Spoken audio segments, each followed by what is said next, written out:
கோவையில் வெற்றி பெற்றால் சின்ன தடாகம் செங்கல் சூளை பிரச்சினைக்கு தீர்வு காணப்படும் என்று பாஜக வேட்பாளர் அண்ணாமலை தெரிவித்துள்ளார்.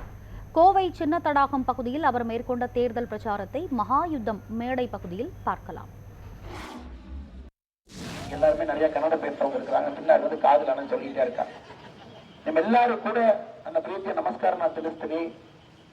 ಏಪ್ರಿಲ್ 19ನೇ ತಾರೀಕು ಬಹಳ ಒಂದು ವಿಶೇಷ ಎಲೆಕ್ಷನ್. ನಮ್ಮೆಲ್ಲರೂ ಕೂಡ ಗೊತ್ತು, ಪ್ರಧಾನಮಂತ್ರಿ ನರೇಂದ್ರ ಮೋದಿ ಅವರು 400 MP ದಾಟಿ ಅವರು ನನಗೆ ಕೂಡಬೇಕು. ಅದಕ್ಕೋಸ್ಕರ ನಿಮ್ಮೆಲ್ಲ ಸಹಕಾರ ನಾನು ಬೇಡಿಕೊಳ್ತೀನಿ. ತಾವೆಲ್ಲರೂ ಕೂಡ ತಾಮರೆ ಚಿನ್ನಕ್ಕೂ ತಾವು ವೋಟ್ ಮಾಡಬೇಕು.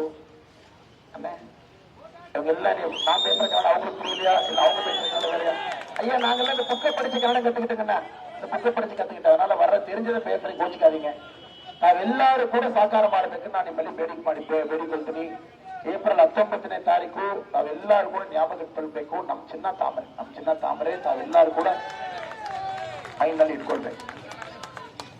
ನನಗಣ್ಣ இப்ப ஜெயிச்சுட்டாங்க, இப்ப 20 ஜெயிச்சிருவாருங்கண்ணா, 28 அதனால் வந்திருக்கக்கூடிய எல்லா தாய்மார்களுக்கு, பெரியவர்களுக்கு, இளைஞர்கள் பாருங்க, அவங்க முன்னாடி நிக்கிறாங்க. அண்ணே இப்ப மாற்றம் இல்லைன்னா எப்ப மாற்றம் இல்லைன்னா பட்டிச்சா தானே வண்டி. இளைஞர்களுக்கெல்லாம் பெரிய நன்றிகளை சொல்லிக் கொள்கின்றேன். மாற்றம் என்பது இப்பொழுது நடக்க வேண்டும் என்பதிலே நம்முடைய இளைஞர் படை தெளிவாக இருக்கின்றார்கள். அதனால் அவர் நன்றி தெரிவித்து அடுத்த 16 நாட்கள் நீங்க ஊர் மக்கள் எல்லாத்தையும் சந்திச்சு எல்லோரையும் பார்த்து நீங்கள் தாமரைக்கு வாக்களிங்க, அண்ணாமலை என்ன ஜெயிக்க வைக்க வேண்டும் என்று நீங்கள் எனக்காக வேலை செய்ய வேண்டும் என்கின்ற வேண்டுகோளை உங்களுக்கு வைத்து விடுகின்றேன். அன்பு சகோதரர்கள் நன்றிகளை தெரிவித்து மறந்து விடாதீர்கள். ஏப்ரல் 19ஆம் தேதி நம்முடைய சின்னம் தாமரை சின்னம், வெற்றியின் சின்னம் தாமரை சின்னம் என்கின்ற வேண்டுகோளை உங்கள் எல்லோருக்கும் வைத்துக் கொள்கின்றேன். இன்னையிலிருந்து அடுத்த 15 நாள் நம்ம கூட்டணி கட்சி நண்பர்கள், தொண்டர்கள், தோழிகள் எல்லாம் இருக்கிறீங்க, வீட்டுக்கு போங்க. ஒரு வீடா ஏறி இறங்குங்க. மக்கள் தெளிவா இருக்கிறாங்க, மோடி ஐயாவுக்கு ஓட்டு போடணும் தெளிவா இருக்காங்க.